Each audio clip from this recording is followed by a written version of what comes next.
Emergency Protocol 90206, calling Sky Captain. When the shadow of evil falls across mankind, Come in, Sky Captain. a bold flying ace.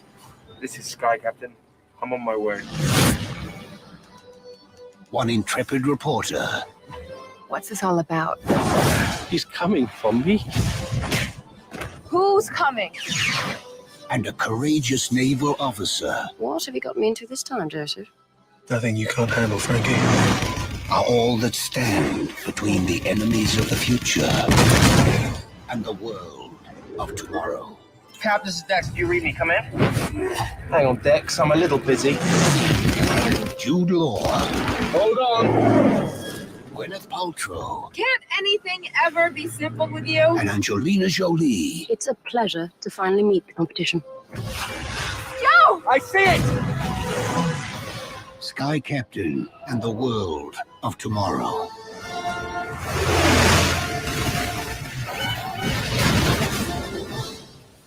Join the resistance at skycaptain.com.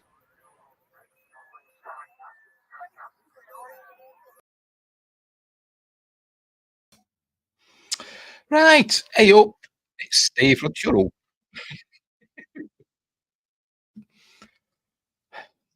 Hey up, it's Steve from that old Yorkshire Geek, and welcome to Magnificent Mondays. Sorry, I'm a little bit late. Got bogged down with stuff, but here we go. Sky Captain and the World of Tomorrow, and I'm wearing my Flash T-shirt that was supposed to come when we did Flash Gordon ages ago. And it arrived the other day, so better late than never. Better late than never. Anyway, so there you go. There was the trailer. Yes, there was the trailer. I was listening to the music thinking, that music sounds familiar. They were using the Stargate music, weren't they, in that trailer?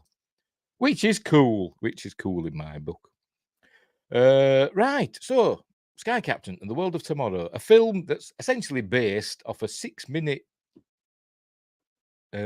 basically a YouTube video, but I don't think we're on YouTube because I don't know if YouTube existed back then. Whatever, a 6-minute film by Kerry Conran and his brother Kevin. And Joshua's here. Hello, Joshua Kenaki. How are you doing? And Win Grace is here as well. Anyway, it was his first film, his first big film. He took it to producer John Avnet, and they took it to Paramount, and Paramount got the rights to distribute it. But it was essentially an independent film. Had a budget of $70 million. I don't think it made it back. It didn't do very well. It didn't do very well at the box office, which is a shame because I think it's amazing. It's one of my favourite films of the last 20 years. I've just been watching it now. And it's really, really good. Yes, it's goofy and it's stupid, but I love it. And anyway, my eyes went funny then. I'm having some funny turns today. I got dizzy earlier on, and now my eyes have just gone funny. Anyway, never mind. So apologies for the hair. I've been in the shower. Like I said, today, well, since about tea time, it's been all hectic and stuff, and one thing after another. So anyway, can't do anything with it. Right. Oh, and Josh Temple's here as well. All the Joshes are here. Why is everybody called Josh? I don't understand it. I'm in some twilight zone of Joshes. Right, so we're live. We're live on YouTube. Yes, we are. We're live on Rumble. Yes, we are. And we're live on Twitch. I think. Yes, we are. Right, so before we start, don't forget, like and subscribe. Oh, God's sake. There we go. Like and subscribe. Join the chat. As I said, we've got all the Joshes here in the chat at the moment. Drop a comment afterwards. By the way, there we go. There's the Blu-ray of Sky Captain and the World of Tomorrow, which I got off Amazon. I had to get the Italian version, and it's stupid, but never mind. Although it's the Italian version, all the special features and stuff, the making of and all that, they're all in English, but they've got Italian subtitles that you can't turn off. But never mind. Never mind. Right, so we're live on all those things. Later on, they'll upload it to Spotify, Amazon Music Podcasts, and Google Podcasts. Blah blah blah blah blah. Right, let's get on with the film. Right. So, let me do this. Let me do this. Ba-dum, there we go. And I'll make myself titchy tiny. There we go. And I'll add that to the state. Hang on, I've muted it. There we go. Right, off we jolly well go. As usual, just make sure it's going to play. Yes, it is. I won't just be playing the film because I get into trouble and the video will get blocked and everything, so there's no point. So we'll go through it in a series of stills, might play the odd smidgen of a clip. Today's word is smidgen, by the way. I used it earlier on. So we'll go through it.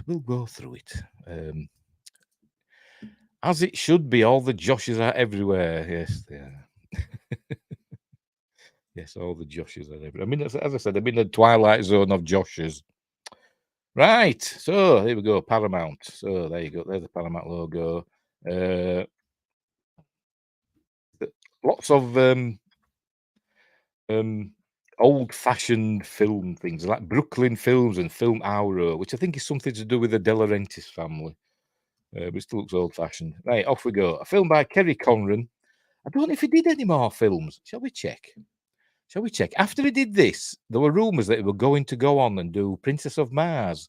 But we know that eventually became John Carter, didn't it?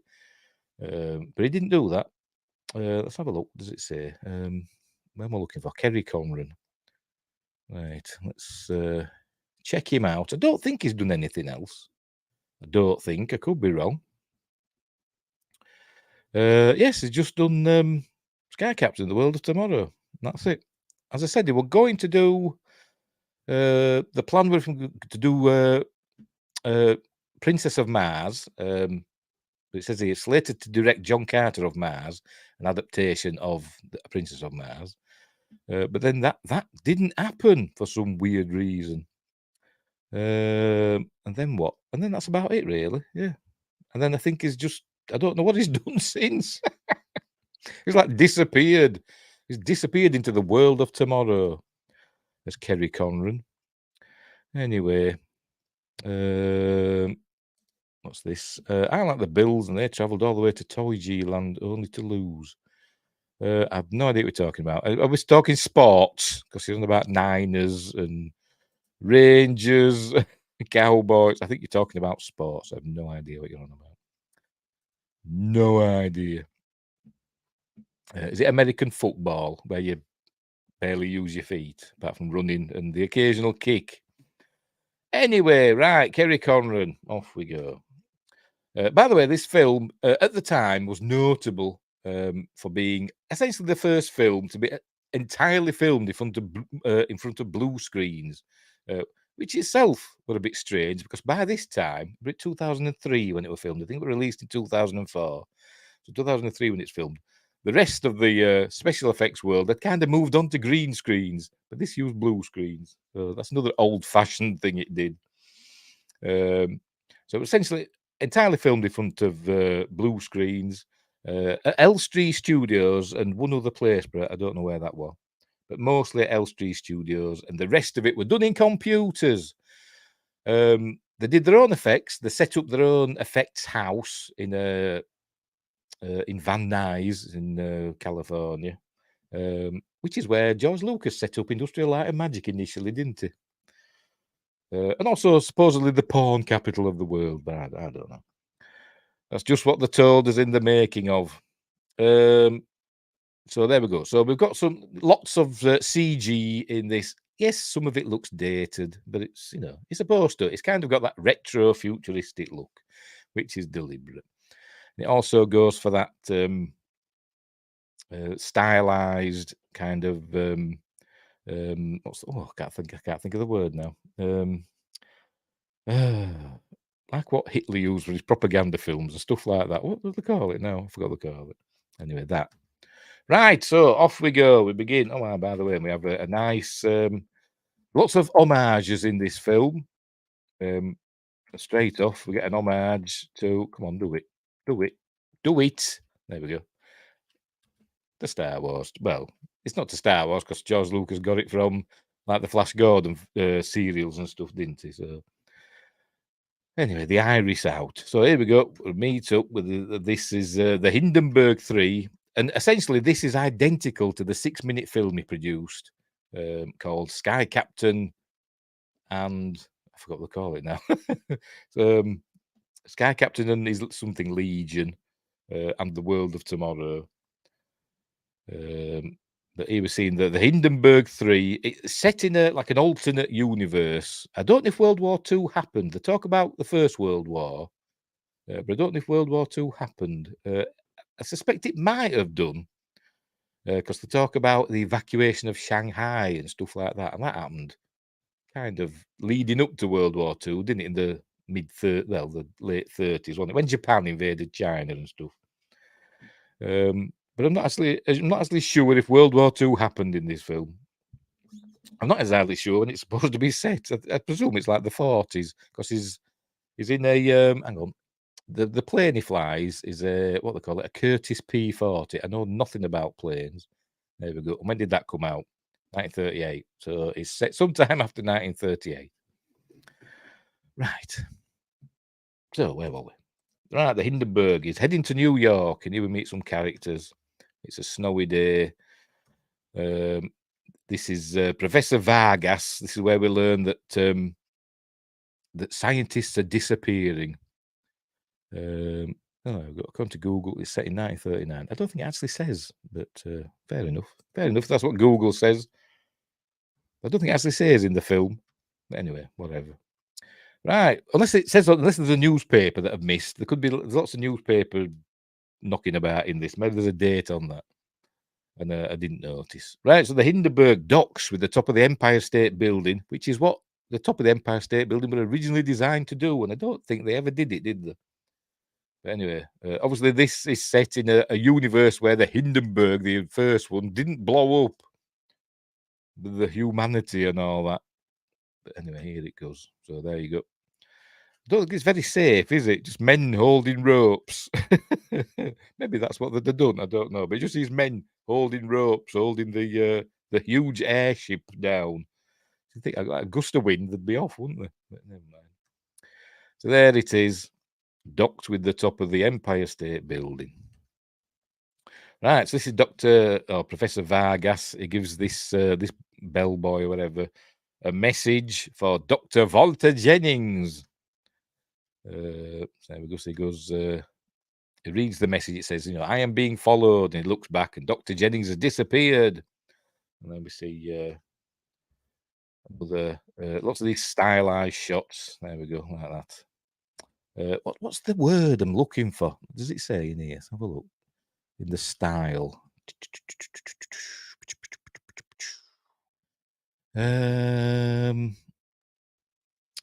Come on, tell us. Influencers. There we go. That's what we're looking for. I can't think. German, that's it. German expressionism. That's what I'm thinking of. I bet you said it already. No, I am. German expressionism. That's what I'm trying to think of. That's the style he's going for. And he does it well. As the people are disembarking from the film. Loved that part of Fringe, all the dirigibles in the alt universe. Yes, it did, didn't it? And Manhattan was spelled differently, wasn't it, for some reason? But yeah. Because if it weren't for, it's weird, isn't it? How airships, dirigibles, and all that. I've never really caught on. Not the way they really should have done. But I suppose it's because they're not fast enough, are they? Really? Because after the Hindenburg disaster, they all moved to helium, didn't they, instead of hydrogen, and became safer. But then planes, aeroplane technology kind of advanced, and we got jets and stuff, didn't we? After that, and I suppose airships weren't fast enough. But you'd think they still use them for luxury flight, be like the cruise liners of the air, wouldn't they? You'd think. But anyway, never mind. Right, where were we? Yes.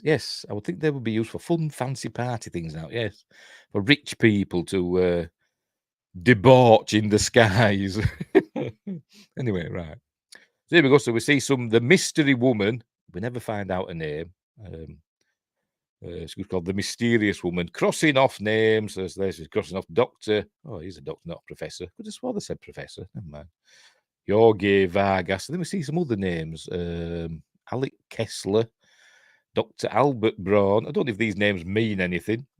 Maybe they do. Matthias, somebody or other. And at the bottom, Dr. Walter Jennings. So she's crossing those off. Right. Here we go. Yes, 1939. You're right. A newspaper. It says there. I think it says 1939. Thursday, October 1st, 1939. Is that right? I'm going to see. I'm going to see if October 1st, 1939, when it was on a Thursday. Let's see. It was a Sunday, according to this. According to Google. October, yes, it was a Sunday, not a Thursday. So they've got that wrong, haven't they? As if it says 1939. No, pressing the wrong button. 1939. I'm trying to see. I don't know. I don't know if it does say 19. I don't know, to be honest.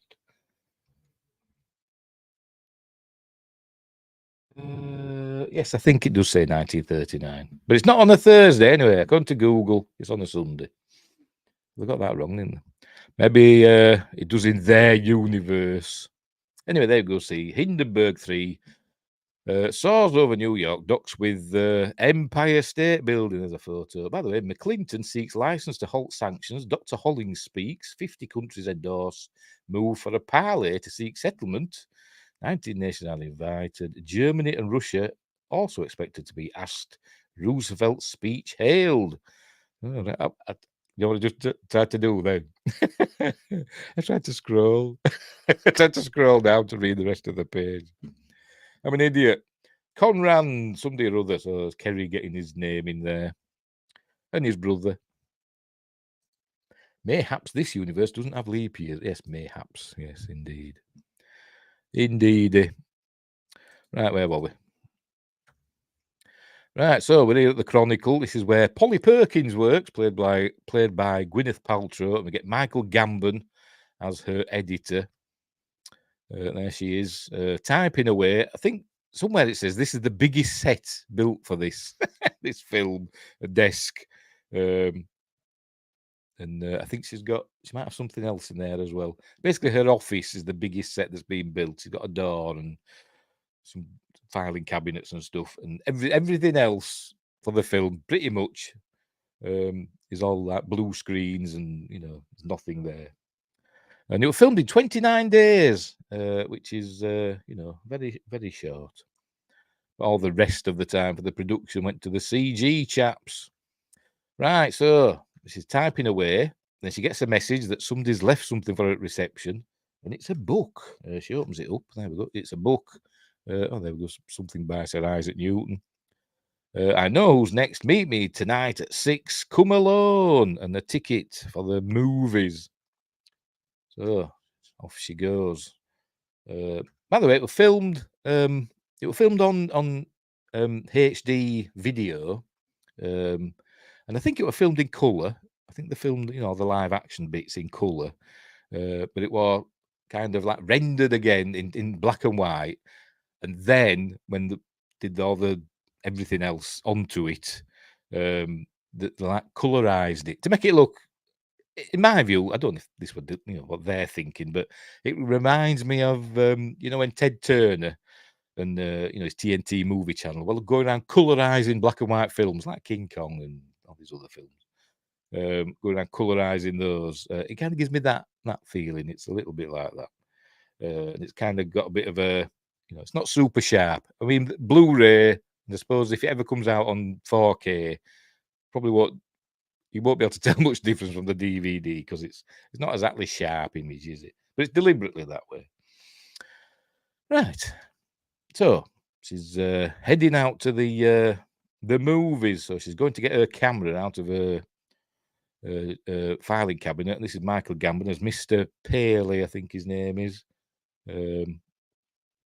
Saying he's worried about her because all these scientists are missing, and probably dead, and he's worrying, so he's telling her to be careful, but off she goes. It's only a movie. She's going to get him some popcorn, and off she goes.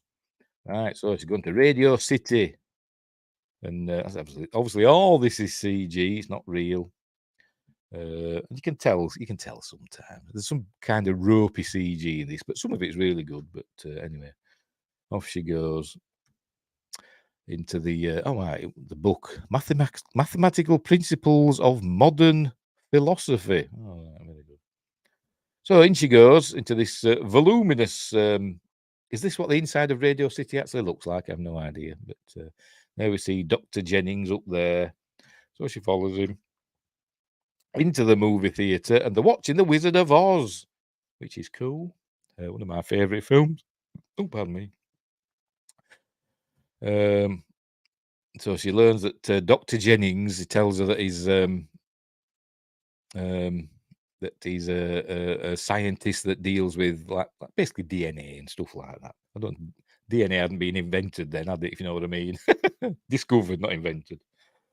DNA hadn't been discovered in 19th. I don't think it had it? 1930 or 1938.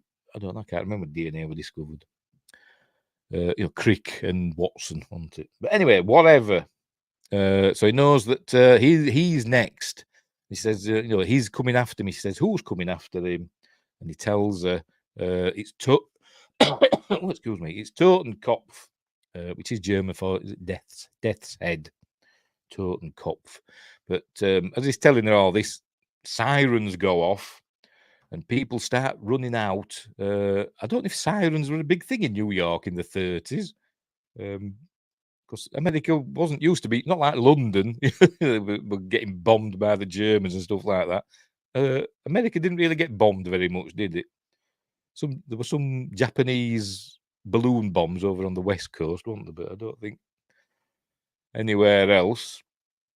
Anyway, so the sirens go off, and this is talking about, it's telling her about what Totenkopf were having him doing and stuff like that. Talk about Unit 11 that he used to work with in Germany back in the day. He was watching in the background not the Wicked Witch, the Witch of the North.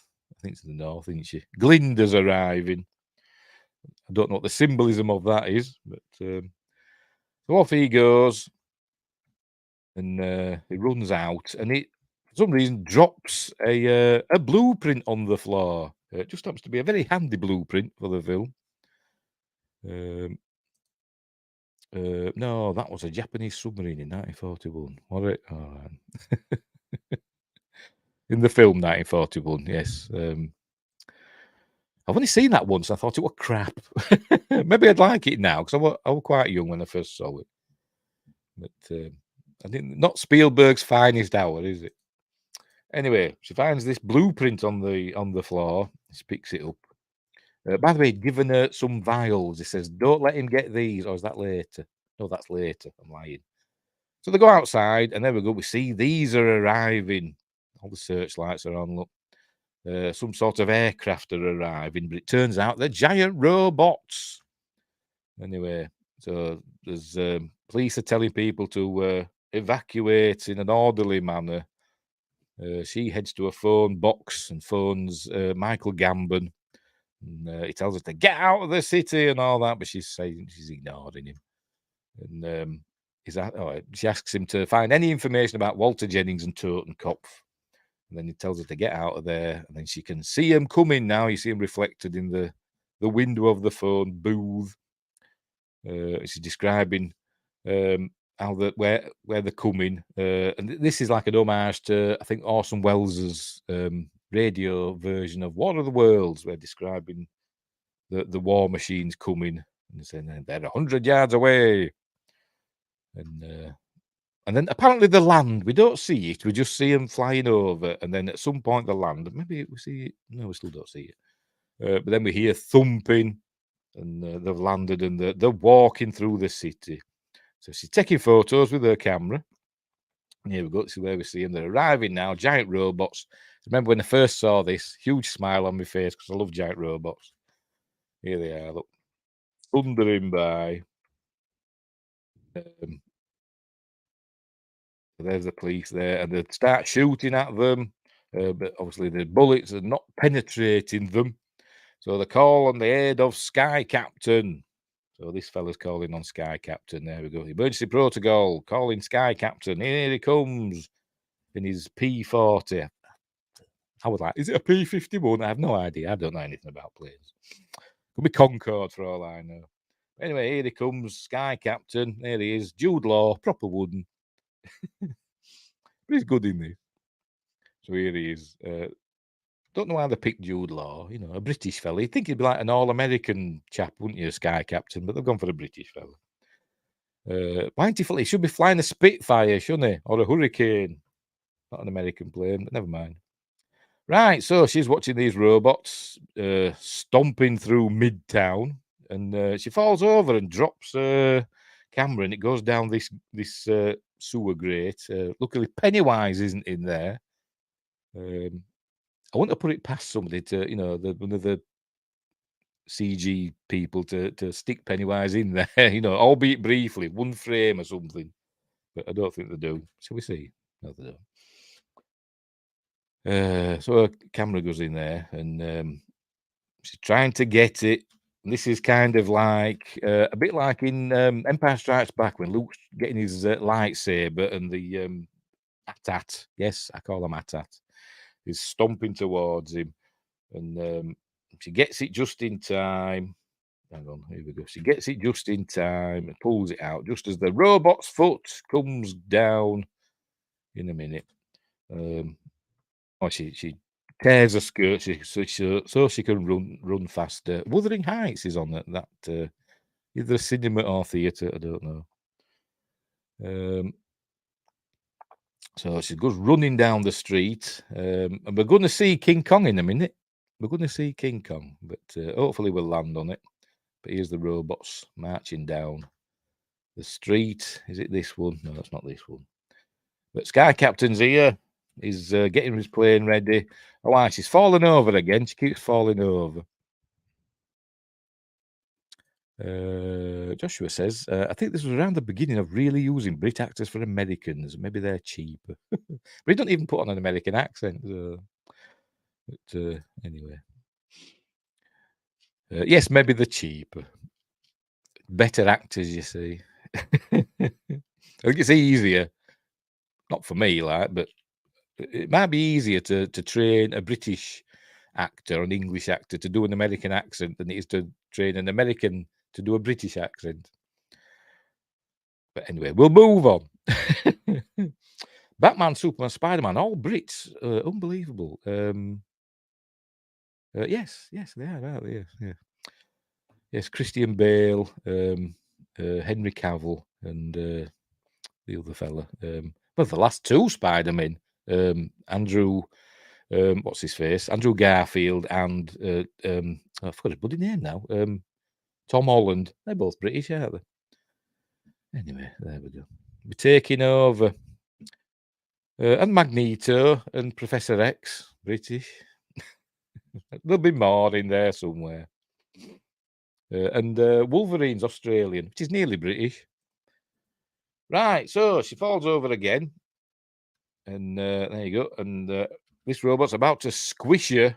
But luckily, Sky Captain's rigged up this wire as he flew down. This wire rigged up, and it somehow stops the robot just in time for her to roll out of the way. And so she's safe. So anyway, so he's coming back down again. I want to show you King Kong. Down again, is it this one? Yeah, they're shooting at him now. And this sound effect that they use on this is from the 1953 War of the Worlds, produced by George Powell, directed by Byron Haskin. They use the sound effect for the ray guns from War of the Worlds, which is cool. Right, we're going to see King Kong. Come on, show us King Kong. Everybody's seen it, haven't they? It's not showing us, is it? I'm going to miss it. You do see it in a minute. I'm sure you do. I've probably gone past it, knowing me.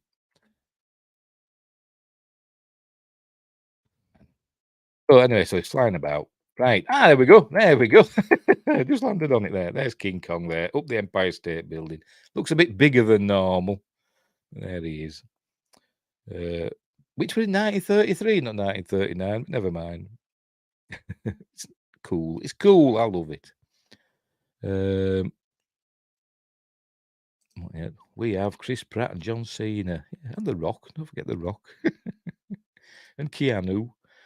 Also, you miss Pattinson's The Batman. Yes, another one. Robert Pattinson is the Batman. Yes, what about him? Forgot about him.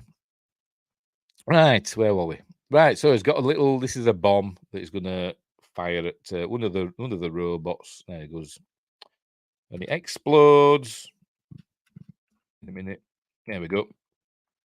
That robot fall down, just because Polly's there in danger again.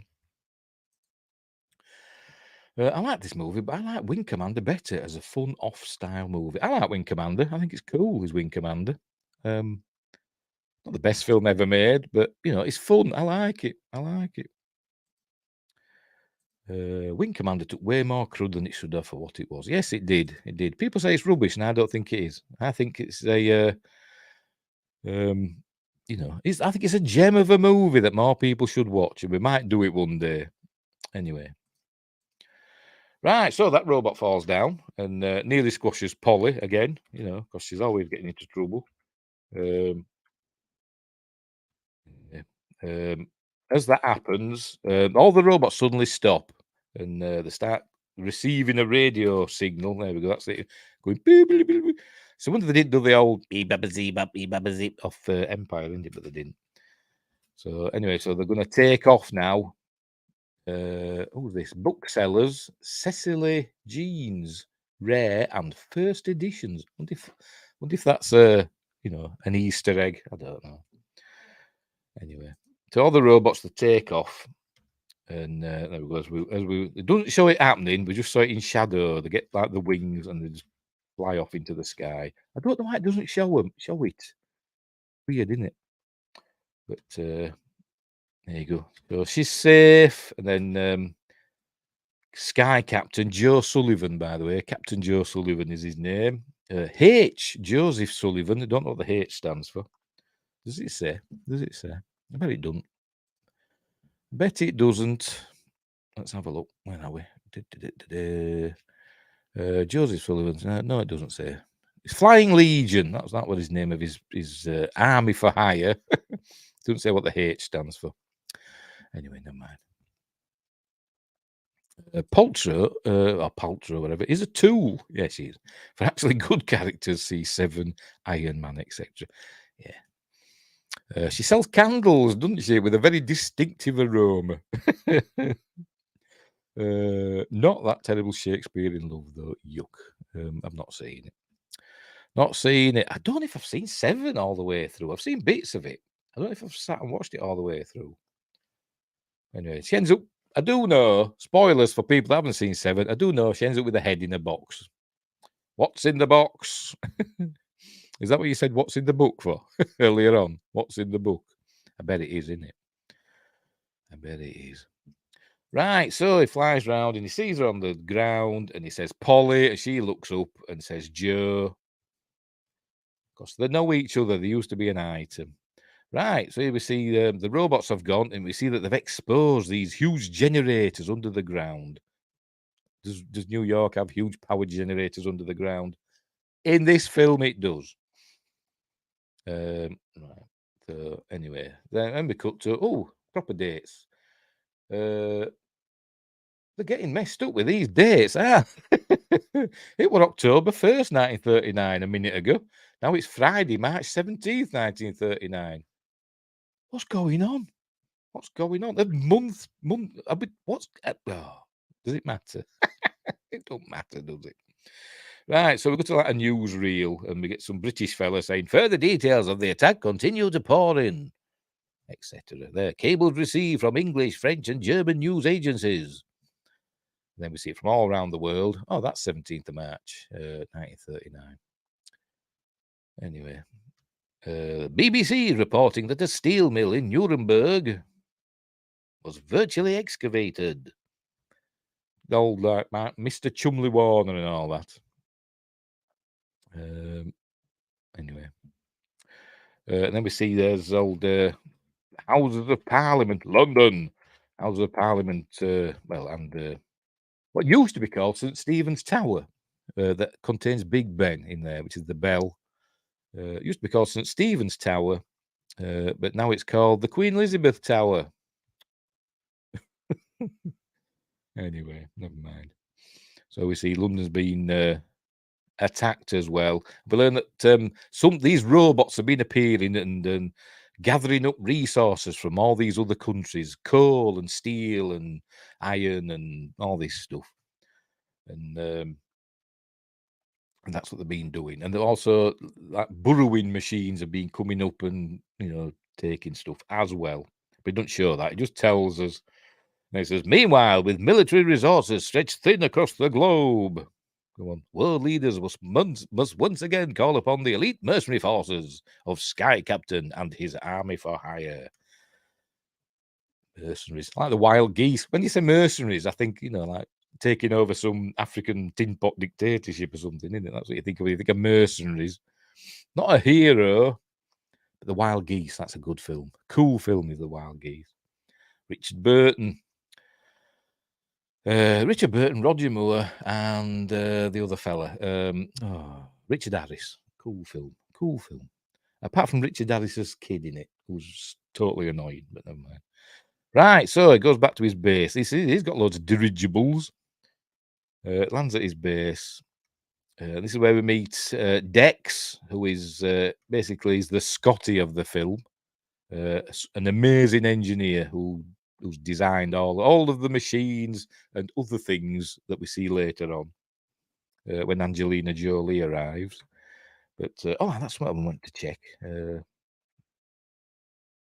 Again, we see this. Yes. Oh no, it's not there, is it? Oh, no. Is it? Is it? I'm trying to see. Something is brought in, and I want to see if it's on the road there. I can't see it. Bridge. No, it isn't. To bring one of those robots in for Dex to check out. Presumably the one that he knocked down. And I was going to see if it were on the road on the way to the base, but they didn't put it in. Right, so he arrives at the base, and this is where we meet Dex. He's playing. Look. Oh, by the way, you can see his number is H11OD. I wonder what that spells out. If you look at it upside down or reflected in water, which it doesn't spell that out, but never mind. We will see later on. Right, this is Dex Giovanni Ribisi. Is that how you pronounce it? No idea. But you may know from, he was in Avatar when he played the executive chap in Avatar. And he was also in, there's been loads of stuff, but notably in Saving Private Ryan, when he got shot, didn't he? And went, Mama! Anyway, so he's testing out his ray gun. So it's cool 30s ray gun. Cool. And can melt holes in lead or whatever it is. Anyway, Angelina Jolie sure likes eye patches. Fun character in Pride and Prejudice and Zombies. Another film I've not seen. Not seen that one. Is she in that? I don't know. I'll have to give that one a go as well. I think I did start watching it once. But I think it got on my nerves a little bit, so I didn't continue. Maybe I wasn't in the mood. I'll have to give it another go. If Angelina Jolie's in it, I will. I like Angelina Jolie. Even though she's got a big gob. Anyway. Wingress says, I wouldn't mind her coming back for another raiding of tombs. Yes, she was good in Tomb Raider and Cradle of Life. I like those films. Yes, she was a good Lara Croft. Tomb Raider is coming to Netflix in the animated form, but it's not based on like the original Tomb Raider. It's based on the reboot Tomb Raider, so I'm not that bothered, to be honest. But we'll see. Anyway, right. So he's happy with his ray gun. Right. So here we go. Bringing the robot in. These army trucks or whatever. And he says, "Cool. Can I have one?" Actually, he says, "Shazam." That's one of his catchphrases. Shazam.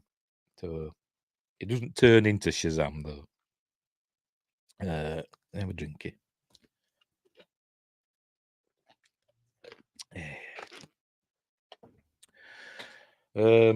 So Sky Captain Joe Sullivan says, find out what makes it tick. So there we go. And then he learns that we learn that he recorded the radio signal that they received, and he says, they're being controlled by this radio signal or whatever. And Joe says, can you, if it happens again, can you track it? He says, well, I'll try. And obviously it's going to happen again. There we go. So, sort that out. I don't know what Ile Calum Fremitus means. Shall we look that up? Let's look that up. Right. Ile, but my Latin is non-existent. I'm spelling that wrong already. Oh. Right. It wrong. Yes, I did. I'm an idiot. There we go. Right. It means I can't find it. Where are we? It means those who roar at the sky. Oh, there we go. So very interesting. Those who roar at the sky. Wingris says Shazam was created in 1939, so it's a very early adoption, if that's the source. Yeah, the original Captain Marvel, wasn't it? Not that I'm a comics person, I just know that. Well, there we go. As Captain Marvel, as he should be called. Yeah. Anyway, right. So where were we?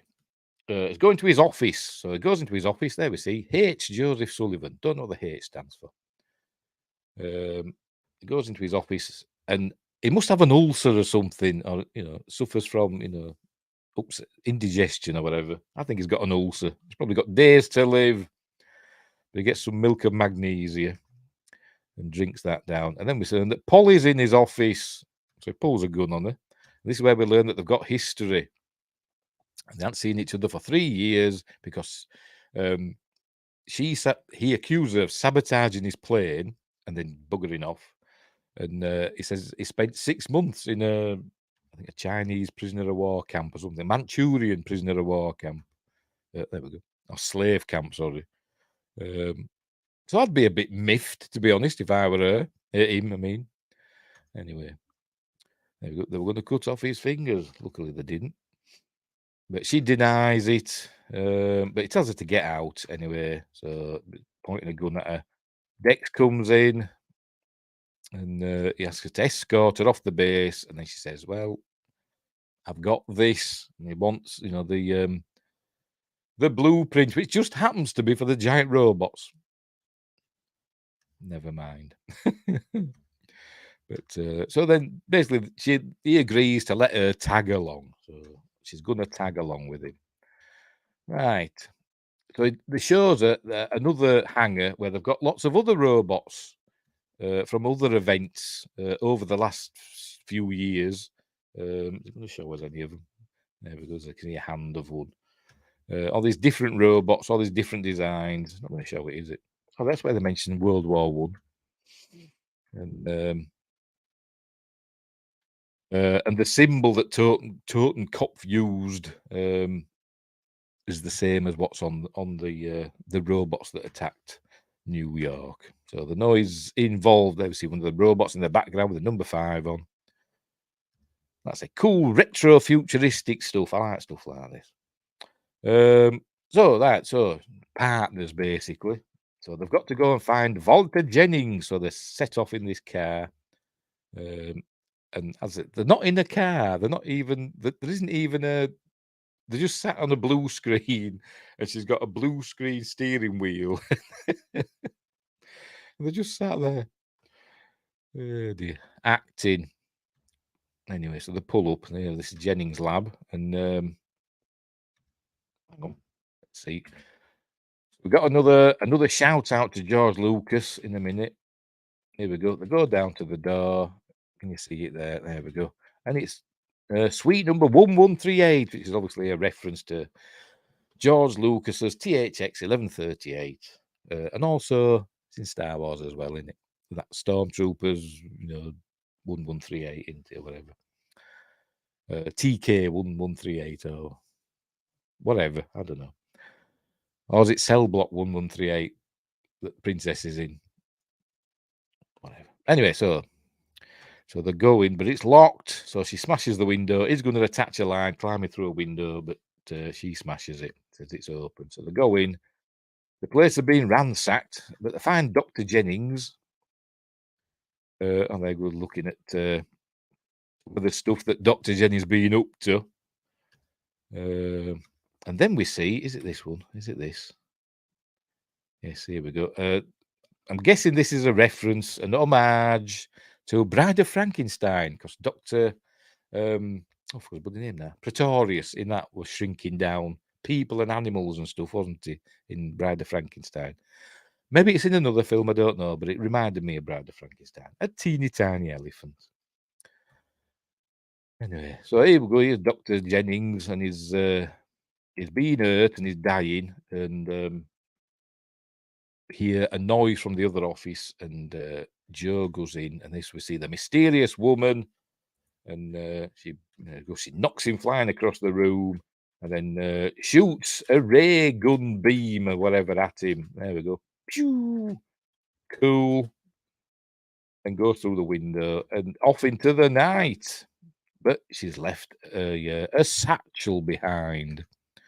Luckily, it's got everything in, all the information they know. It's the exposition satchel, as we'll learn in a bit. Anyway, Dr. Jennings tells that it looks like I got an earring in there, doesn't it? I think it's just something on the floor. Dr. Jennings tells her that Totenkopf is, it's got to be stopped, and he can't have whatever he's got. And he gives her 2 vials, or she takes 2 vials off him, and hides them, secretes them in her pocket because she's sneaky. There we go. There they are. Look. She takes them, puts them in her pocket. Without telling Joe, they drive back on this lovely smooth road. It's obviously not from round here.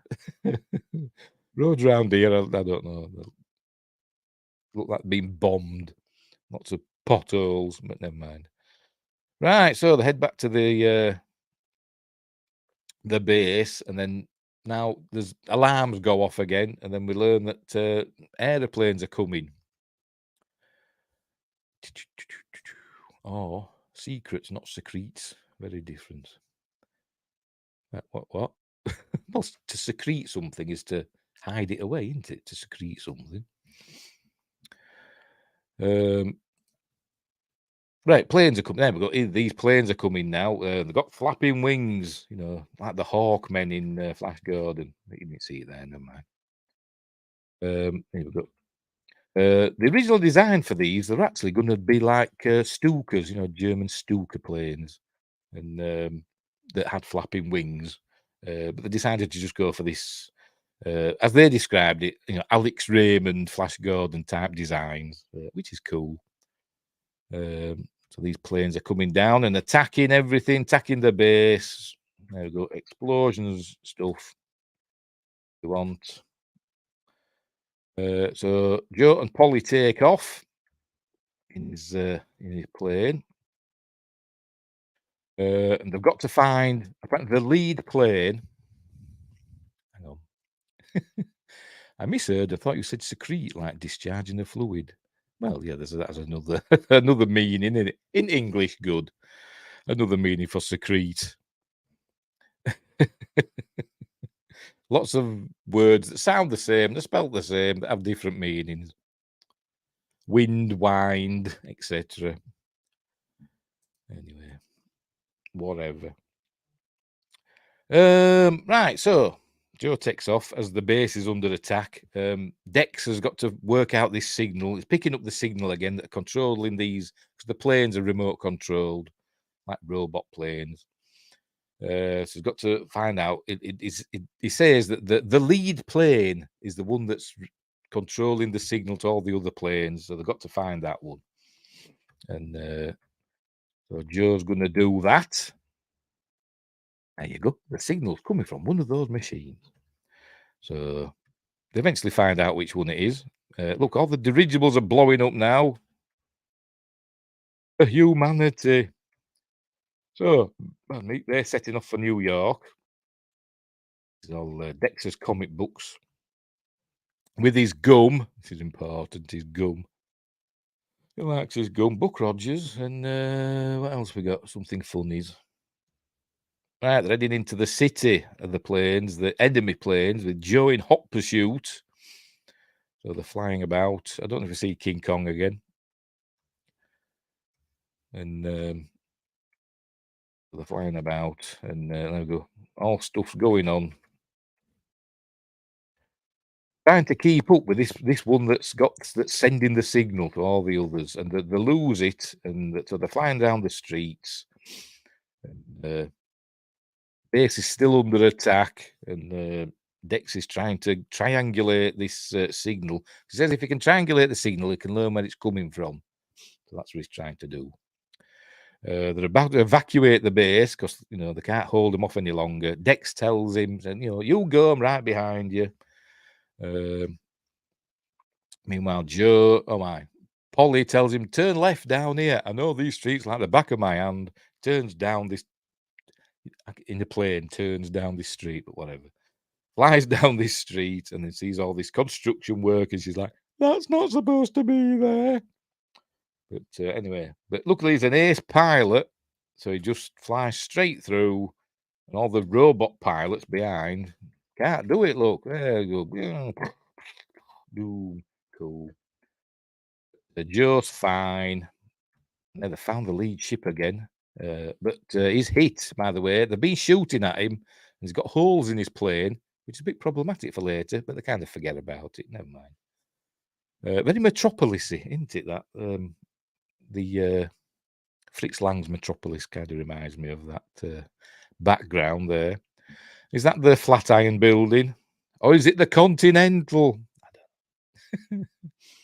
Cool series, by the way, the Continental mini-series on Amazon. Really enjoyed it. From the world of John Wick. Anyway, so he's hit. So his smoke coming out of his wing. He's got a bit of a fire. Right, so they're flying about, keeping up with this the lead plane. But then he gets it. He triangulates it. And we learn it's somewhere in Tibet. He puts an X on a map in Tibet. Then there's an explosion, and he gets trapped. There we go. Something falls on him, and he gets trapped. And a robot comes in. There we go. And he shoots the robot. Basically, Dex gets taken. Yes, rest in peace, Lance Reddick. Yeah. Yes. The fella that plays Lance Reddick's character, the concierge, does he have a name? I don't know if he has. Oh, Sharon. Or Caron, or whatever you pronounce it. Sounds nothing like him. Oh, doesn't look like anything like him either, but never mind. Still good. Still good. The young version of Caron. Anyway, so they take Dex. There we go. They're taking him in there. The robots with tentacles and stuff. They take Dex. We see Dex holding the torn out piece of map with Tibet and a big X on it. Not super accurate, is it? But never mind. And he's chewing gum, remember? So, anyway. Right, so they're still being pursued, is Joe and Polly, by these other planes, and they're shooting at him. So he heads down to the sea. There we go. And he presses some buttons, and all this stuff happens. His propellers retract and all that. But remember, it's full of holes, but never mind. And they're heading down to the sea. And there we go. He goes into the sea. There we go. He's got an aeroplane that's also a submarine. By the way, the other planes obviously are not designed to go into the sea because that happens. They all blow up. So anyway, I better make sure we're still going, aren't I? Better make sure. With all these clips, yes, we're fine. We're fine. We're fine. Right. Right. Where were we? So they all blow up, but he's under the sea and kind of give me a bit of Spy Who Loved Me vibes, Can you swim? Bah. So obviously Dex made some modifications to his plane. But remember, it got shot up earlier on. By the way, it's put the fire out as well. But it got shot up, so his plane's probably filling up with water. But never mind. So they go for a little submarine drive. But then he comes back out. And they fly out. And there we go. Back to normal. Everything's cool. And he heads back to the base. Now they've done with those planes. There we see devastation. So he lands, and Dex has gone. I presume the rest of his men have gone as well. Don't see any bodies about, so we can assume that casualties are low, and his men escaped. There's a lot of destruction, and they come across. There we go. These robots are here, still here, looking for something. I think they're looking for the vials, Dr. Jennings' vials. That's what they're looking for. But obviously, they can't find them because Polly's got them in a pocket. Polly's pocket. But one of them gets Joe. Hang on in a minute. Oh, hang on. Here we go. One of them gets Joe. I think he's killed one. Hang on. There, I missed it. There we go. One of them gets Joe. There we go. And he gets his gun out. So he's got a gun in his ankle, his boot, or whatever. There you go. And he shoots it in its eye.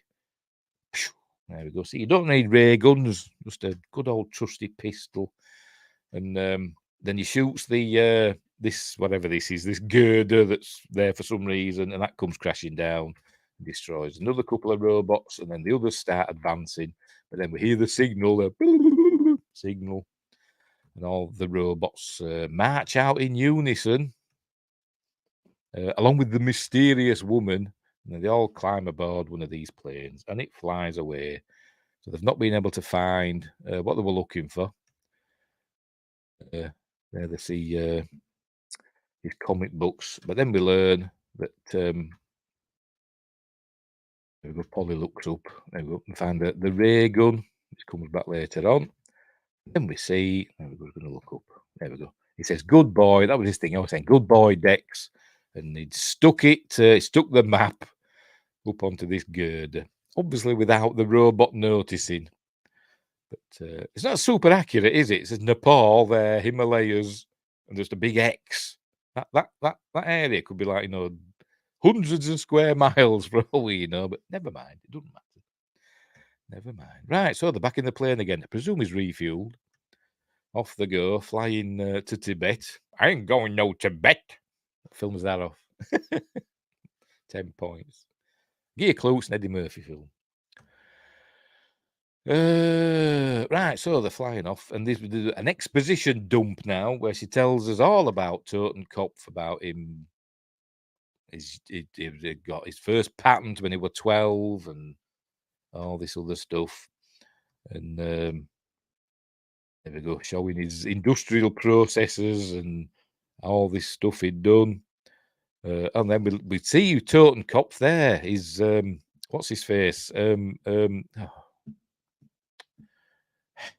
Laurence Olivier, that's who he is. And we also learn that they don't know much about his mysterious woman, who was an assassin who controls his machines, we learn. And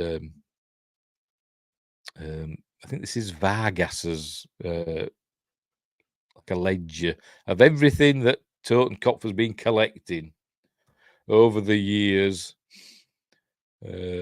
What is it? I can't read it. Never mind. Maybe we're not supposed to. So we get an expedition dump. So we're learning that Totenkopf is up to no good. So so they're flying over a map. There you go. They've flown all the way across the Pacific. It must be really get good fuel mileage. Must his plane? Because Dex made it. Dex is like Q. So anyway, so in the Himalayas, so the land. This is where we meet Omar Jalili, as I forgot his name. His character's name. Kaji or something, I think. Hang on. Yes, Kaji. You may know from The Mummy, among other things. So here he is. So he's going to help Joe. He used to be in Joe's Legion back in the day. But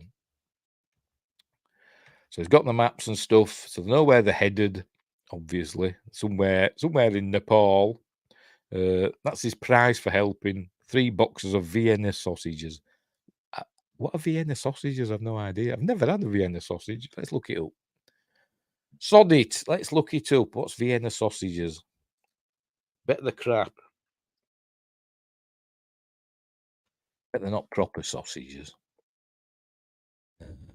They're German. Well, not German. Obviously Austrian, aren't they? But they're Frankfurt. They're the hot dogs, basically, aren't they? That's what they are, the hot dogs. Not proper sausages. Not like you have with bacon, sausage, egg, beans, tomatoes, etc. Oh, dear. Anyway, so he's got his hot dogs. She doesn't trust him. She says, I don't trust him. And Joe says, well, he doesn't trust you either. But we learn. There we go. It's these 2 buggers, these 2 that aren't trustworthy. Right, so this is where we learn that Dex tracked the signal to here, this valley north of Caracal. How does he get that from a little scrappy tear off a map and a massive thick X? But whatever. This we learn it's in Shambhala, which is supposed to be some magical place akin to Shangri-La, which is obviously from H. Rider Haggard's She, isn't it? Which is a good film. I haven't seen that for a while. I've actually got it. I've got it over there somewhere. I think I have. Anyway, I've got a Hammer box set. Lots of Hammer films. I think She's among them. With Ursula Andress as She. And I think Christopher Lee's in it as well. Is he? I think he is. I've not seen it for a while. Anyway, whatever. Right. So they've got to go there. Right. So they're going to go. There's a storm coming, so they've got to get there quick. What's the face? Polly sends off a message to Michael Gambon, telling him all about what's going on. And then we get some nice footage of them going. You know, the scenery is amazing in this film. I'm watching this and I'm thinking, give Kerry Conran at the Mountains of Madness. He'd make an amazing at the Mountains of Madness, because we see him going through all this snowy landscape. Look at that. It's cool. It's amazing. And then, as I said, they get to this place here where there's weird structures. As I said, there you go. Give him at the Mountains of Madness. You can just picture him making this millions of years old city in the Antarctic snowy mountains and stuff, can't you? But I don't think that's going to happen, is it? Anyway, so they get to the where they're going. By the way, she's snapping photos all the way. By the way, and then we learn that they've arrived. This scene here is supposed to evoke Planet of the Apes. You know, the final scene in Planet of the Apes where it's, you know, the spoilers. The Statue of Liberty appears. Right, so they've arrived at some big futuristic facility, where whatever that is, and then it says, "Oh, it's a mining facility," and it looks like something from the future, doesn't it? But as I said, it's retro futuristic, isn't it? Cool stuff. And apparently it's abandoned. They say it's abandoned, so they've got to head down there. A mining outpost, that's what it says. So they head down there. And it kind of gives me vibes of, that Tomb Raider game, Rise of the Tomb Raider. I think that had a snowy outpost, kind of like that in it. Did it? Yes, I think it was. Is it the second one? I can't remember. But give me vibes of that. All right, and we also see they go inside, and there's the mold or the tunneling machine from At the Earth's Core. An amazing film from, I think, 1975, I think. Could be wrong. Starring Peter Cushing and the great Peter Cushing and the great Doug McClure and Carolyn Monroe. That's a cool film. One of the first films I think I went to the pictures to see. I think I went to see that at the cinema when I was very young. Not the first one, but one of them. So we see that. And so that's nice. Another little nod to something. There you go. Even better view of it. So she's snapping away. So they're looking round, and she's wandered off. And then we learn, so he finds a Geiger counter, and we learn that there's uranium. The old mine's contaminated, so they've got to get out of there. And then Polly's missing, so she's there looking round, looking really attractive there in that hat and the way the light's shining on her. Not a big fan of Gwyneth Paltrow usually, but she looks nice there. But she gets caught by the shifty buggers who were supposed to be helping, but they're working for Totenkopf, and they've got her. And he says, "Give us the vials." And he says, "I don't know what you're talking about." He puts his gun down. Says, "I don't know what you're talking about. You have to kill us." And so he says, "Fair enough." So he tells his friend here that's got a knife to her throat, says, "Kill her." And she goes, "Wait, I've got them." And then she just gives them the vials, and they go. And say, "Goodbye, my friend, your journey ends here." And they lock them in. And then we learn that they're going to blow them up. But then he says to her, "What were in those vials?" And she says, "I don't know. But, I do know that if Totenkopf gets them, it'll be the end of the world." But what did you give him them for then? Just so you wouldn't die. Your own life is worth more than the end of the world. Stupid woman. There you go. There you go. Anyway, so they're falling out again. And they think they're going to die. There you go. They're in a cave full of dynamite and TNT.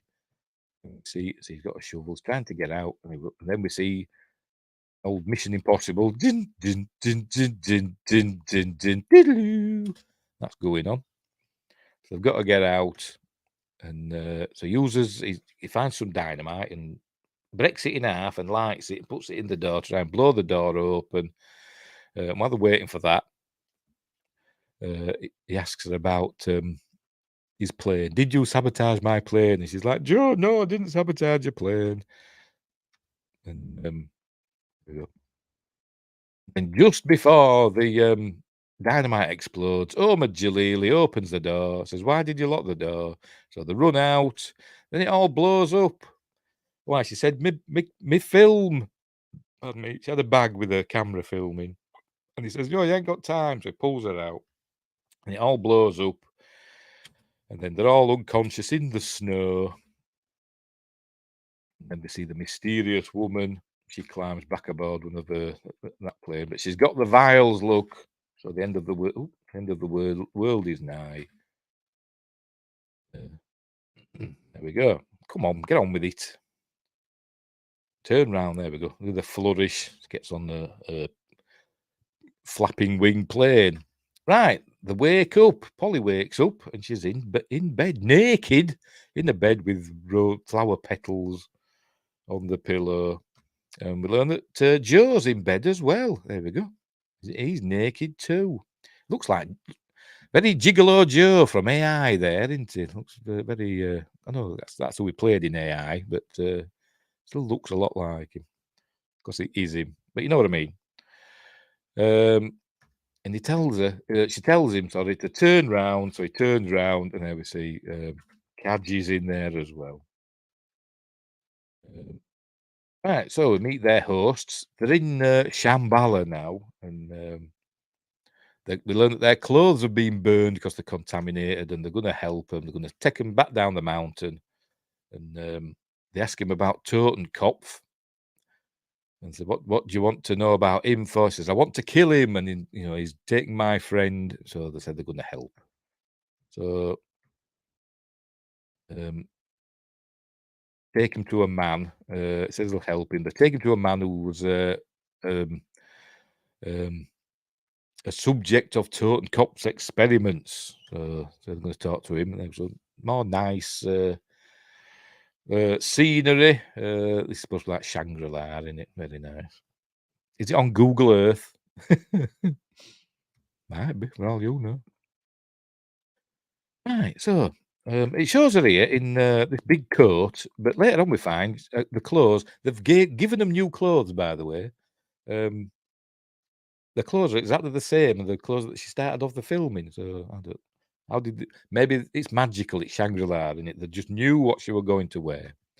Like the new Joe wore these sort of clothes. You know, it doesn't matter. It doesn't matter. Right, so we're learning that they used to kidnap people, make them work in the mine, and and because of the radiation and stuff, they all got poisoned and stuff. There we learned she's only got two shots left on her camera. All the film's blown up, remember? That's all she's got left. So for the rest of the film, she's worrying about what to take pictures of. Love that dude as the warden in Fraser's The Mummy. Yes, Omar Jalili, yes. Apparently, it was a very good time. Yes. That's how he talks, doesn't he? He doesn't talk like that in real life. He's a comedian in the UK, like a stand-up comedian, but he's not very funny. I don't think he is. Anyway, she's only 2 shots left. He's like but in Shangri-La, and all they have is 2 shots. Right, so they're going to meet this chap. There he is, not looking well. He tells them all about where to find Totenkopf, and he gives them a staff that's got the information on for some reason. I don't know why. It just does. And show us. There we go. Follow Rana. The staff will lead you there to Totenkopf. Don't know why. And he says he's got a price for giving the information. He says, yes, I'll do anything. And there we go. He says, kill me. And it kind of looks like Yoda, doesn't it? He's turned him into Yoda. Is that deliberately so? I have no idea. But it doesn't look well, does it? Right, so they're off again. Looking for Totenkopf. And they're flying out over the Pacific somewhere, I think. They learn that the staff, it's got some symbols on, and that's how he knows where to go. So, but then they're running out of fuel. Obviously, Shangri-La doesn't have a fuel depot, so they've got to go. But they're running out of fuel. But luckily, there's somebody there to meet them. That's where they have to go. That's where they'll run out of fuel. But luckily, there's somebody on the way where they can stop. There we go. Mobile reconnaissance outpost for the Royal Navy. This is Frankie. This is Angelina Jolie. Years and years, well, a few years before we saw the Avengers and the helicarrier, the British got there first. Well, they technically did in Captain Scarlet, but never mind. Right, so run out of fuel, so they've got to glide in. Here we go. There's the Royal Navy helicarrier. I don't know what they call it. Manta Base or something they call it, something like that. And she's looking at a camera again. Right, so they landed on platform 327, which I think is the platform that the Millennium Falcon landed on in Empire Strikes Back. I could be wrong. Right, so they land on there. Apparently, Dex helped them design this as well. So Dex is the Tony Stark of this universe, isn't he? Just not a billionaire, apparently. Right, so it's where we meet Angelina Jolie with her eye patch. Frankie. Commander Frank, I can't remember her bloody last name in this. Does it matter? Just out of curiosity. Frankie Cook. She's in command. And we learn that she's the girl in Nanjing because Polly was jealous. She thought Joe was seeing somebody else in Nanjing 3 years earlier. It turns out it was her. And I can't blame him. Right, so she's going to help them. There we go. We learn that they're tracking 6 enemy submarines. So they're going to get under attack for some reason. Obviously, Totenkopf knows that they're there. I don't know why, but they're near Totenkopf's island anyway. So that's probably why he's attacking. Right, so they've got to. Here we go. This is where they learn where they've got to go, and they can't go that way from the 434. Can you see my mouse pointing? Yes, it's there. I think they've got to go this other way because it's sheer cliff, just like Skull Island. But so they've got to go in the water. By the way, Polly sets off some buttons. She's an idiot.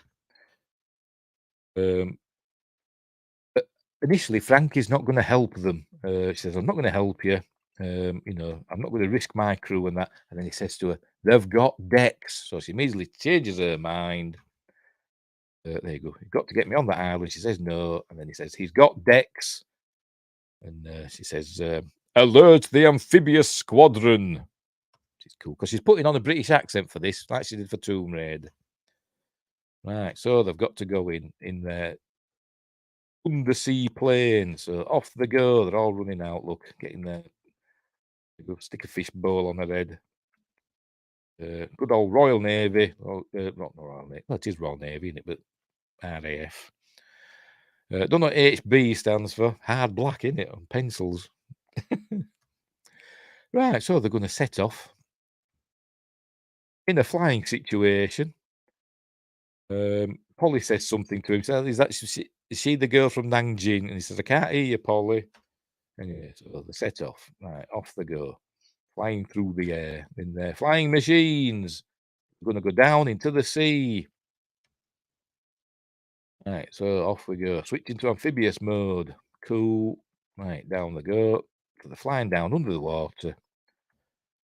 Some other little Easter eggs in here as well. I might have missed back a bit.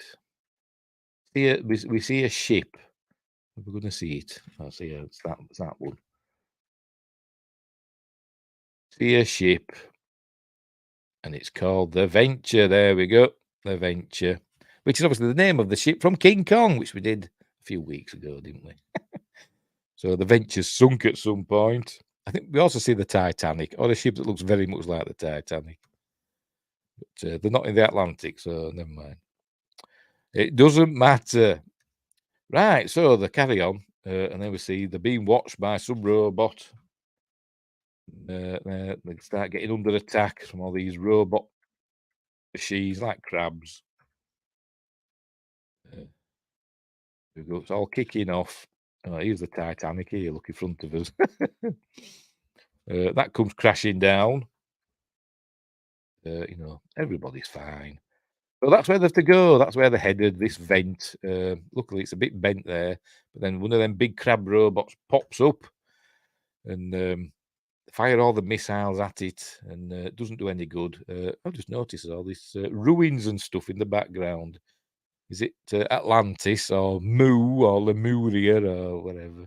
These lost civilizations. All right, so they fire all their missiles at the robot, but it doesn't do any good. Joe gets knocked backwards. Joe's plane gets knocked backwards by the wake, whatever, shockwave. That's it, in the water, and he gets a rock stuck in his. Hang on, I'm too far. Gets a rock stuck in his flaps. Oh dear. It's a very resilient plane, this, by the way. Dex is a good engineer. They're going to show us. Go on, show us it. What was this? There we go. Gets there we go. A rock stuck in his flaps. His rudder, sorry. So he can't turn until he needs to in a minute. But he can't turn, so he's heading for this robot, and the robot fires off missiles at him. Here it comes, and she gets the firing missiles, but Frankie arrives just in time. They veer off. There must be heat seekers or whatever. So the missiles are after her now. So she's going to head in. She's going to do a suicide run. Can I say that? Whatever.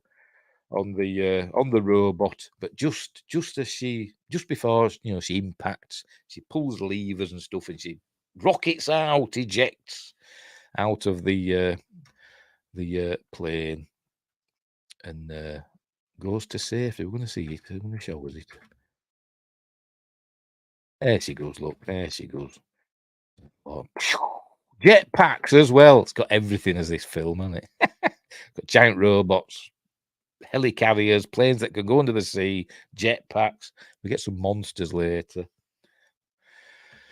Right, so as that robot sinks down, they go flying in.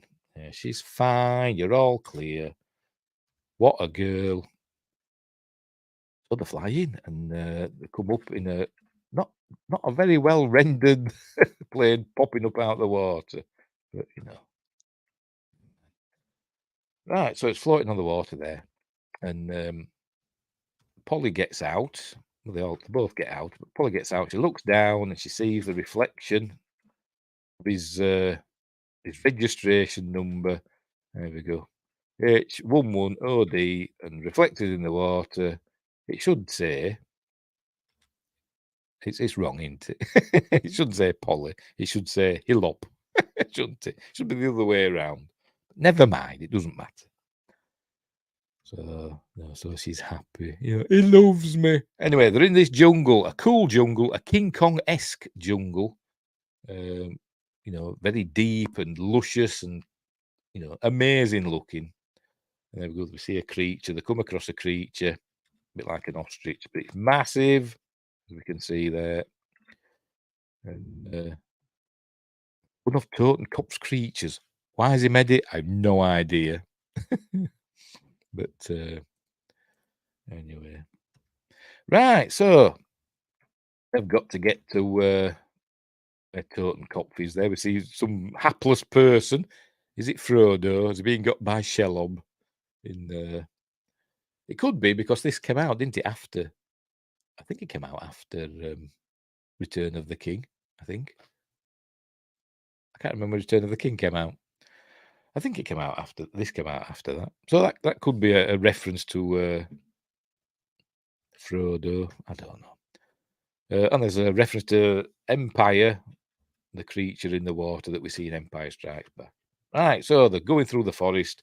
They go through some leaves. A big creature arrives, like a big giant bat thing. So they go running. There we go. Then they get to a chasm.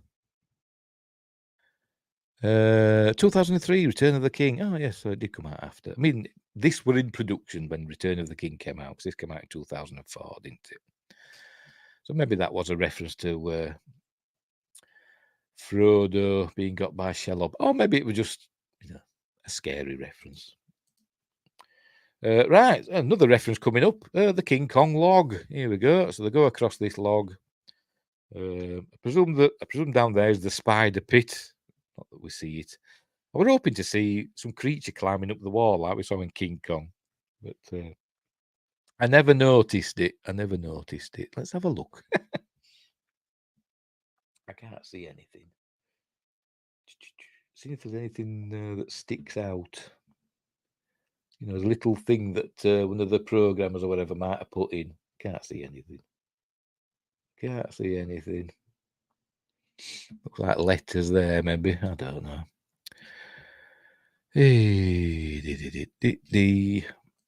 Anyway, so they're heading over the log. There we go, the bat-like creatures flying about.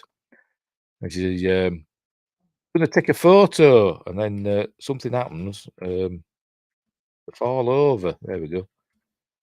Fall over. And go running off again. And she dropped the camera, so he goes and picks it up. And he admonishes her, saying, you know, you could have got us killed because she went back for a camera. And then she's crying. He says, oh, everything's all right, you know, water works. But she's actually crying because she took a photo of the ground. She says, I shot the ground. She's 2 shots left, remember. Now she's only 1. And one of them's off the ground. So he just laughs. There we go. So I've got 1 shot left. 1 shot. So anyway, they're talking about Nanjing again, and he's played. She asks him, was Frankie the girl in Nanjing? You know, how long did you see her for? You know, while they were together, there was supposed to be an item where Polly and Joe. So she's asking him, did he have an affair? Basically, how long was he having an affair with Frankie for? And he says, you know, we didn't. It's not true. And then she says, I did sabotage your plane. And he says, 3 months. So there you go. I never fooled around on you. How long were you seeing her? And he says 3 months. I can't believe I ever trusted you. Anyway, right. So they get to Totenkopf's base. Well, she falls over there, and we get a nice little shot of her stocking tops. You know, don't know why I noticed that. Just did. So they go through the jungle. All right, and then we see show it. Oh, there we go.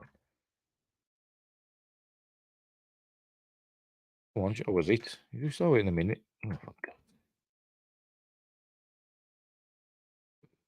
A skeleton of some giant beast with saber-toothed claws and stuff. I don't know what this looked like alive, but we presume that there's another one over there because the chain's moving, but we never see it, sadly. But so they decided to go another way in, I think through there. So they're going through there. Bats fly out. Oh, there we go. They're in the midst of Totenkopf's lair now with his huge Elon Musk style rocket ship.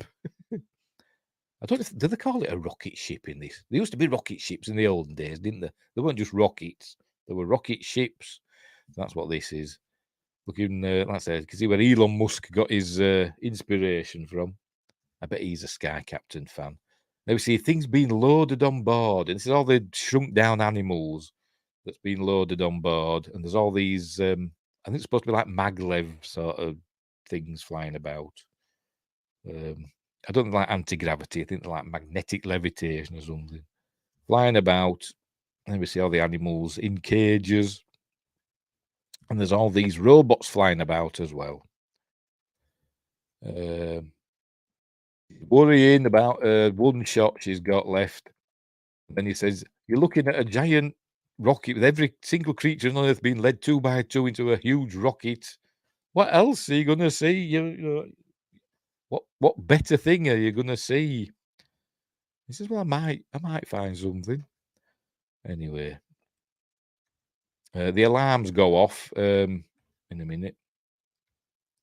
Oh, there you go. She knocks some soil off and it sets off the alarms. And so robots appear. Here we go. So he hits one. Let's have another look at these robots. Oh, there we go. The mysterious woman's there. Oh, there you go. As you can see, the robots, apparently this little plate on the robot's chest. It's probably a better view of them somewhere, but never mind. Whatever. The chest plate that they've got on them is from King of the Rocket Men. Remember that one? Where the Rocket Man, inspiration for the Rocketeer, isn't he? He had up, down, fast, slow, didn't he? On his controls. And that's what they've got. Anyway, they're about to get got by all these robots, but then Dex arrives in this thing, along with lots of the other scientists. So all the alarms have gone off, and they're getting ready to launch the rocket in 10 minutes or whatever. And they all escaped as the alarms went off. So there you go. As the countdown started. So as the ship's being loaded, they've got to get to Totenkopf because only he can stop the countdown, apparently. They fly down through this door, and then there we go. He knocks that just happened to be there. No idea what it is, but it closes the door. There you go, and stops the robots. And he gives them a little wave, and they head back inside. So these scientists used to be Unit 11. I think this fella here. Hang on, let me check. Does it give his name?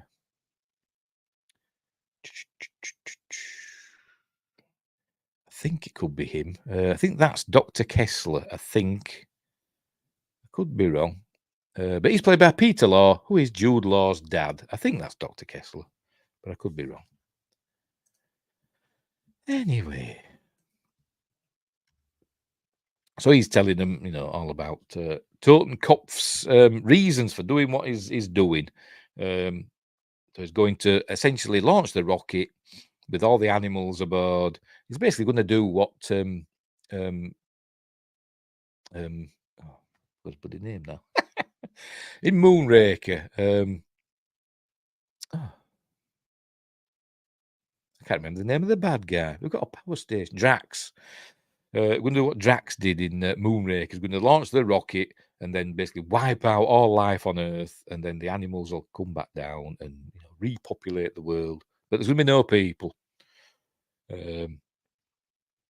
just the animals. So there we go. All right, and yes, and the vials carried basically human DNA, and they were going to be like the Adam and Eve that were going to repopulate the planet with in Totenkopf's image. Right, so they've got to go and get to Totenkopf. That's what they're doing now. There we go. Go inside. Remember, all this is CG, by the way. All the environments are CG. Go inside this area that's got weird stuff, some sort of two-headed dinosaur and like a minotaur there, or weird goat man thing, I don't know, and a yeti, I don't know, and something with wings there. Actually looks, never mind. That harpy, looks like a harpy, doesn't it? Anyway, so they go through there, and then we find this door guarded by two huge robots. So they've got to take them out. So luckily, he's got the ray gun. So he goes, fires the ray gun, kills one of them. But then it stops working. He says, "Hey, that's my gun." Oh, no. And then he says, "Shake it." So he shakes it and shoots enough to take down that other one. And it lands, the robot lands. Hang on, I'm going too far. It knocks down the robot and it lands on there. He's dead. And then this other robot, this other doctor comes running out. There we must hurry. But if he steps on this metal plate here, there we go. We see what happens. He gets turned into a skeleton. A pretty, not the best CG skeleton in the world, but it's fine. And then we get a hologram of Sir Laurence Olivier as Totenkopf, saying, "Why do you appear before me?" It's just a holographic display. There's nothing you can do, etc.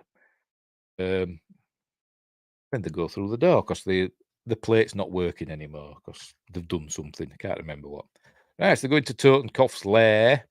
By the way, it's a statue of a fellow with a brain in his hand that he's just taken out of this poor chap's head.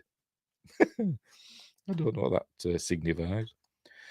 So they go in, they find Totenkopf's office, and they find Totenkopf in there. There we go, and he's dead. And shows him. He's been there for decades, apparently, or quite a while. There he is. And the machines are just doing the work, in his absence. There we go. Died over 20 years ago. The machines have just carried on his vision. So he can't stop it. So then we learn. Right, I don't know why I just didn't say this to start with. And the scientist says, "Well, you can stop it. You've got to get on to the rocket and do something or other before it reaches 100 kilometers, which is where it's going to, ignite the atmosphere. But you've got to get into the rocket, so it's like a suicide mission. So that's what we've got to do. There we go. Tell you, go in there, do this, that, and the other, ignite the fuel line, blah blah blah. So Joe says he's going to go, and she says, "I'm going to go with you. We're in this together, remember?" So he kisses her, and then knocks her out. Hang on. Gives her a kiss. There we go. Gives her a kiss, and then knocks her out. I've never been punched in the jaw. Does it knock you out? Or does it just make you go, "Ow, what do you do that for?" I don't know. I suppose it depends how hard you get punched, doesn't it? Anyway, so he's setting off.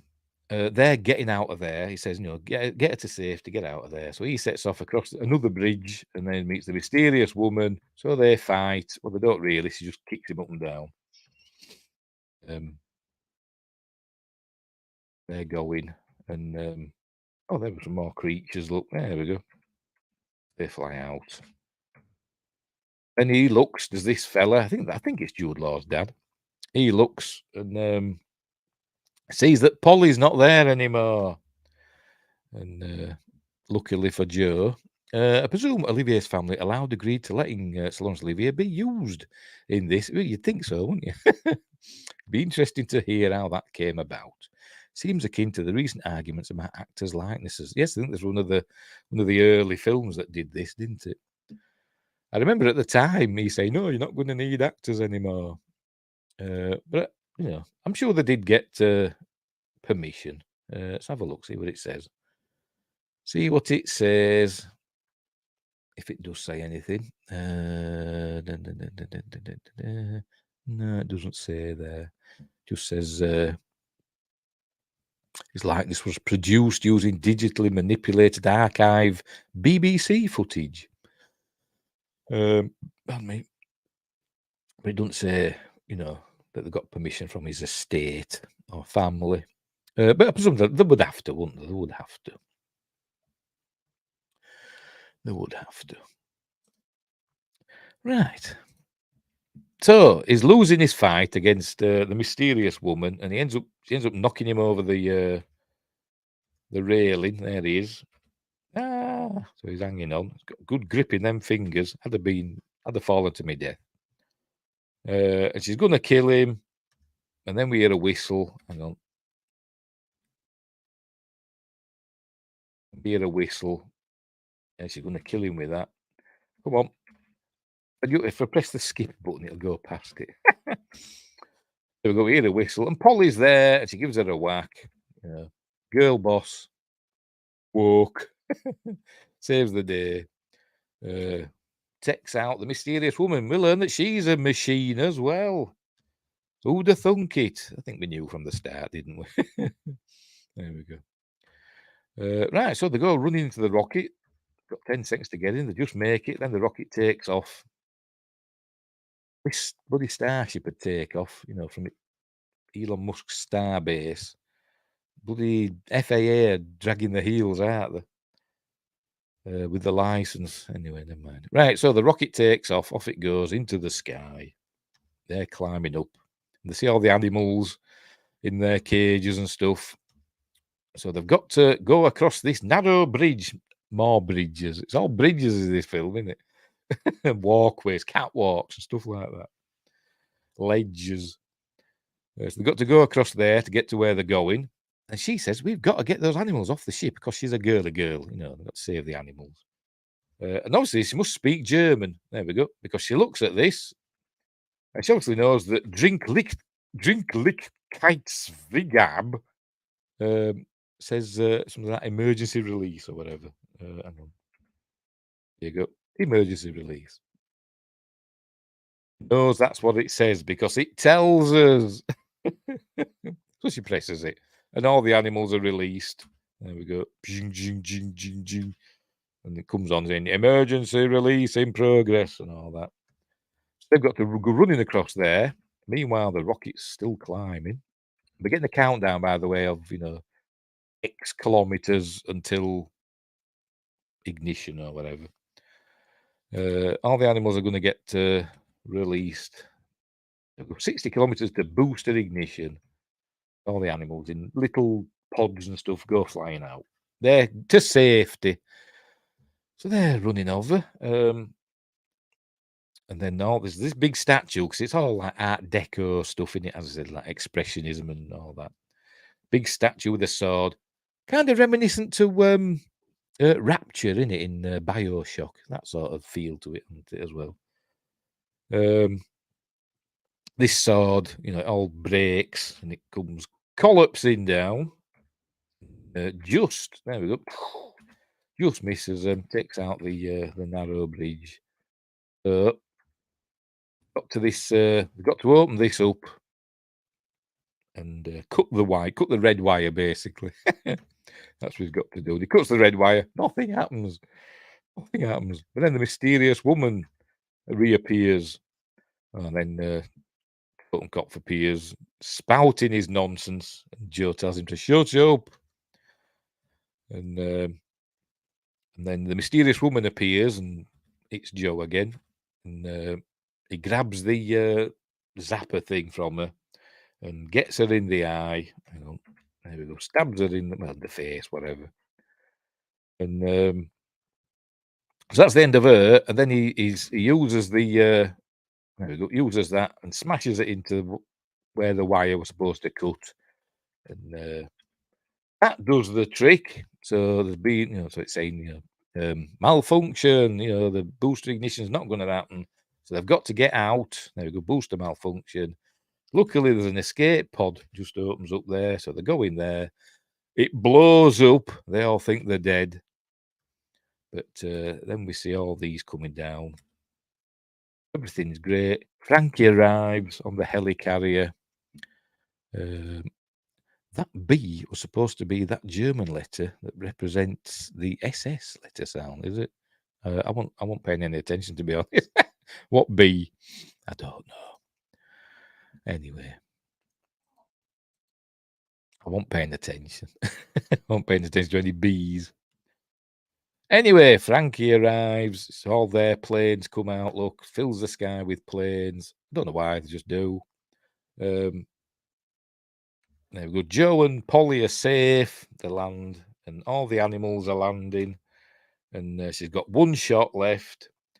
And there we go. See all the animals all popping up. And there's dinosaurs as well, by the looks of it there. We see some giraffes and a couple of elephants over there. Can you see the giraffes? Yes, you can. They're there. And they look like dinosaurs, don't they? So there's going to be dinosaurs in Totem Cop's new world, obviously. So he thinks he's going to take a photo of the animals. Let's go back a bit more. Whatever. But then she turns the camera on Joe and click. We hear the click. And then he says, I've got to tell you something. And she says, no, you don't have to say anything. And he says, lens cap. But actually, if you look when it shows it, I don't think she has a lens cap on. Let's see if we can see it. There you go. She's looking through her camera at all this stuff. They're going to show us it. No, it'll be for that.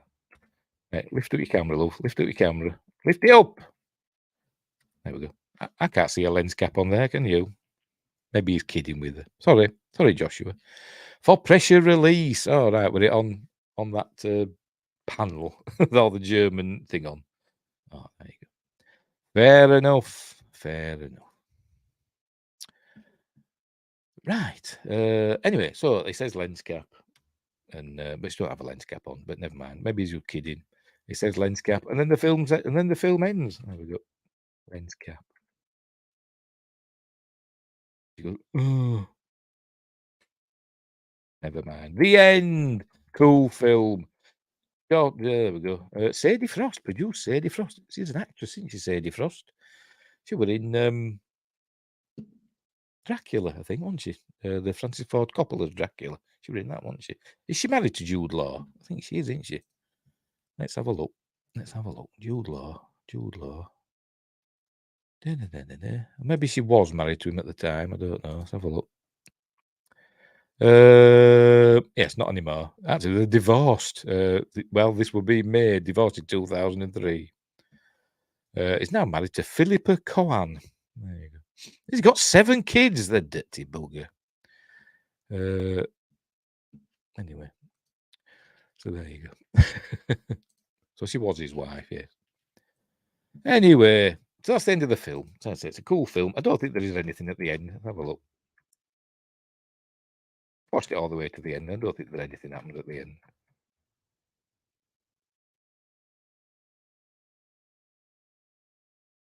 Watch something happen now. I should have watched it all the way to the end. See if something pops up that I forgot about.